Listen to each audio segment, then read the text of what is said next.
অন্নপূর্ণা যোজনার টাকা কারা পাবেন না এই নিয়ে আবারও কিছু নতুন নিয়ম সামনে এসেছে, যেটা গত 12ই আগস্ট মুখ্যমন্ত্রী ঘোষণা করেছেন। এবং যেটা জানা যাচ্ছে এই নিয়ম অনুসারেই চূড়ান্ত লিস্ট প্রকাশিত হবে যে কারা পাবেন না। সেখানে জানা যাচ্ছে যে সমস্ত ফ্যামিলিতে কেউ আয়কর দেন তার ফ্যামিলির কোনো মেম্বার এই সুবিধা পাবেন না। আয়কর প্রদান করেন, অর্থাৎ এখন আয়করের ঊর্ধ্ব সীমা হচ্ছে 12 লক্ষ টাকা বছর। যে পরিবার আয়কর দেন সেই পরিবার এই কর্মসূচি অন্তর্ভুক্ত হওয়ার সুযোগ পাবেন না। কোনো মহিলা যদি নিজে 10,000 টাকার বেশি ইনকাম করে থাকেন মাসে, সেই মহিলা এই সুবিধা পাবেন না। যে মহিলা নিজে 10,000 টাকার বেশি নিজে উপার্জন করেন মাস, তাকেও এর বিবেচনার মধ্যে প্রাথমিকভাবে আনা হয়। যদি কোনো ফ্যামিলির কোনো পুরুষ মেম্বার কোনো ক্যাজুয়ালে বা কন্ট্রাকচুয়ালে কাজ করে থাকেন, সেক্ষেত্রে তার বাইরের মহিলা এই সুবিধা পাবেন। যারা ক্যাজুয়াল কন্ট্রাকচুয়াল মানে বাড়ির পুরুষ মানুষরা, তাদের বাড়ির পরিবারের স্ত্রী বা অন্যরা বিবেচিত হবে। এর সঙ্গে এটাও ঘোষণা হয়েছে 25 থেকে 60 বছর বয়সী কোনো মহিলা যদি অন্নপূর্ণা যোজনা ছাড়াও অন্য কোনো ভাতা পেয়ে থাকেন,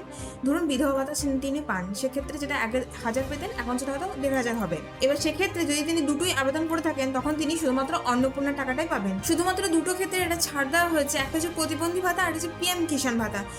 এই দুটো কেসে যদি কেউ অ্যাপ্লাই করে থাকে দুটোই একসাথে, মানে অন্নপূর্ণাও অ্যাপ্লাই করেছেন আবার এদিকে প্রতিবন্ধী ভাতা অথবা পিএম কিষাণ অ্যাপ্লাই করেছেন, সেক্ষেত্রে ওই মহিলা দুটোই পাবে। আরও একটি বিষয় হলো 3 কক্ষ বিশিষ্ট বাড়ি নিয়ে যে আলোচনা চলছিল এতদিন ধরে, সেটাতে তিনি জানিয়েছেন যে গ্রামীণ এলাকায় এই বিষয়টা ছাড় দেওয়া হয়েছে। মানে গ্রামীণ এলাকার মহিলাদের ক্ষেত্রে 3 কক্ষ বিশিষ্ট বাড়ি থাকলে এটা তাদের অন্নপূর্ণা পাওয়ার ক্ষেত্রে কোনো রকম বাধা হয়ে দাঁড়াবে না। এছাড়াও জমির পরিমাণ অনেক ক্ষেত্রেই মহিলাদের এই অন্নপূর্ণা পাওয়ার ক্ষেত্রে বাধা হয়ে দাঁড়িয়েছিল, যেটা জানা যাচ্ছে। তো সেক্ষেত্রে তিনি জানিয়েছেন কর্পোরেশন এলাকা বাইরে পৌর বা গ্রামীণ এলাকায় এটা ছাড় দেওয়া হয়েছে। তো এটা ছিল মুখ্যমন্ত্রী দ্বারা ঘোষিত সর্বশেষ অন্নপূর্ণা যোজনার আপডেট।